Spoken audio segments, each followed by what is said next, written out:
In the past decades, in your experience, have you seen any change or difference in the field of education? Yes, there have been significant changes. Education is, in some ways, it's evolving extremely quickly, but I would also offer the opinion that it's not evolving quickly enough. And what we have seen, certainly over the last decade or so, is a progressiveness in education where we are moving away from these traditional schooling models where you just have a teacher in the classroom who is, lecturing students, providing facts and information, and the students are working from a textbook, and at the end of this it all culminates in an end-of-year exam, and students pass or fail with any given grade. That's not where education is now. Education is a far more holistic process. We're looking at, rather than teachers having that traditional role of teaching stuff to students, the teachers now are facilitators. The classroom is a domain of inquiry. And this is what we call the constructivist approach to education, where students construct meaning for themselves. So rather than a teacher telling a student this and this and this, and students recalling dates and facts and numbers and so on, we're trying to encourage students to find meaning, to encourage students to form opinions, and for students to use their sort of cognitive skills, their own minds, to work stuff out. Which is actually a much more fun approach to education. I mean, I think for myself, I would far more enjoy this kind of education than the education I had decades ago. So yeah, I mean, education is changing by the minute. Would you say it is better?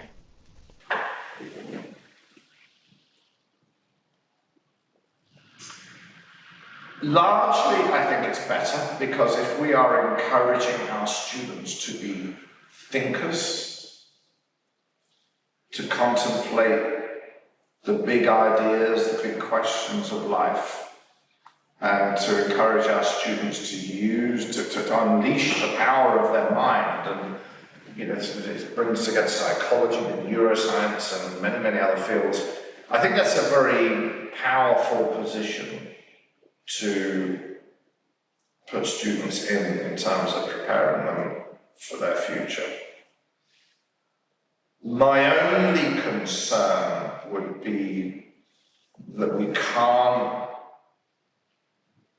educate can't all be sort of froth and bubble, and the students are just spending all their time thinking about conceptual ideas and philosophies. We mustn't forget that we also need to remind students and young people that life is tough. Because it is. I mean, you come into school, these are very engaging classes. You have a lot of fun at school. You do a lot of thinking, do a lot of working stuff out, and that can be really enjoyable. But there's the other side, that the reality of life outside of school, life throws some stuff at you that's difficult. So we need to also make sure that our students develop that inner resilience, that they can cope with what life's going to throw at them. In Cambodia, many schools, public and international, do not follow this type of study or curriculum. What do you think or suggest? It's a very interesting question, isn't it? This isn't just this disparity in approaches to schooling is not just in Cambodia. This is global. I mean, you go to the USA, you go to the UK, you go to Europe. There will be schools that take different approaches. They adopt different curriculum styles, they focus on different subjects. No two schools are the same. What I would say is for schools that are still operating in a very traditional manner, which is, this sort of walk through the textbook, learn a whole bunch of stuff, and then pass an exam at the end. That doesn't necessarily mean you're equipped for the future. Because one thing that is critical to all of this is that a lot of the jobs that exist right now will not exist in 5, 10, 15, 20 years. Because AI, artificial intelligence, technology is going to do a lot of those jobs for us.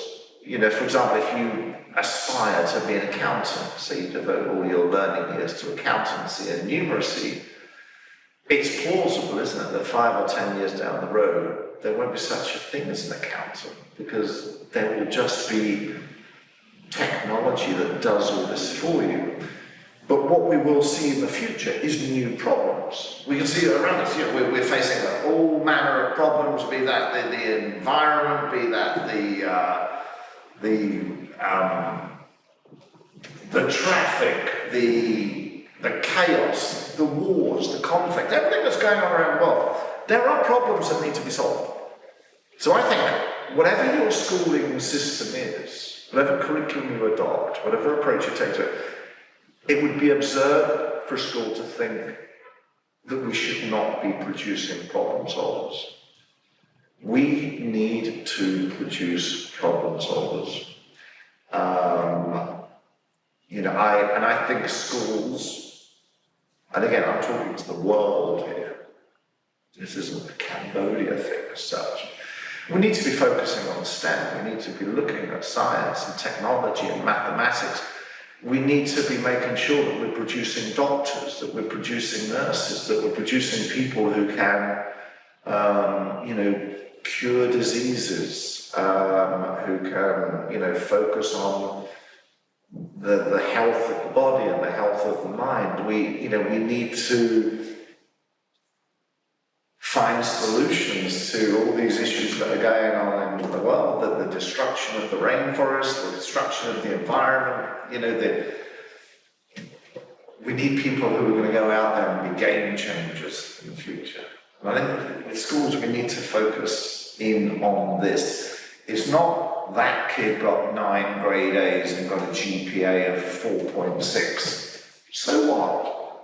What are you going to actually do with that? Where are you going to take this? Which domain of existence of life are you going to take your skills to and say, I'm going to be a game changer. I'm going to do something that's going to have an effect on this world. So we need to, I'd say that schools that are kind of stuck in the past and are just operating in very, very traditional ways. Yes, there was a time for that. When schools were, we were producing factory workers and we were just, kind of